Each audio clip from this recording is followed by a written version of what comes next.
यानंतर एक breaking news येते। मराठा समितीची बैठक, आज महत्त्वाची बैठक पार पडते।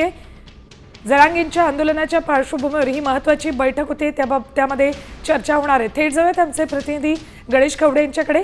गणेश, या मराठा समितीची जी बैठक होती त्यामध्ये आंदोलनाचा मुद्दा चर्चेला असेलच। गणेशोत्सवाच्या पार्श्वभूमीवर आंदोलन होते, काय त्या समितीतल्या बैठकीमध्ये चर्चा होणार आहे?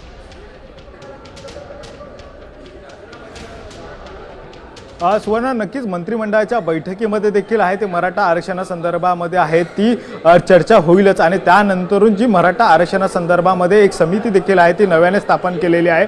कारण की या अगोदर जी समिती होती ती चंद्रकांत पाटील यांच्या अध्यक्षतेखाली समिती होती, मात्र आता राधाकृष्ण विखे पाटील यांच्या अध्यक्षतेखाली आहे ती समिती स्थापन करण्यात आलेली आहे। आणि नव्याने स्थापन केलेल्या या समितीच्या माध्यमातून पुन्हा एकदा या सगळ्या संदर्भात सर्वांना विनंती करतो, प्रामुख्याने मराठा आरक्षणाविषयी पुन्हा एकदा मनोज जरांगे पाटील आहेत ते मुंबईमध्ये थेट आंदोलन करण्याचा आहे तो इशारा दिलेला आहे। 27 तारखेच्या नंतर म्हणजे गणपती स्थापन होत आहेत आणि त्यानंतरून लगेचच मुंबईकडे ते रवाना होणार, अशा पद्धतीचा त्यांनी वारंवार आहे ते इशारा दिलेला आहे। आणि या पार्श्वभूमीवर ही बैठक ही अत्यंत महत्त्वाची बैठक मानली जाते। त्यामुळे मनोज जरांगे पाटील यांचं आंदोलन थांबवण्यामध्ये सरकारला यश येते का हे देखील पाहणं गरजेचं आहे। ठीक, गणेश धन्यवाद संपूर्ण माहितीसाठी। अपडेट्स घेत राहू तुमच्याकडून।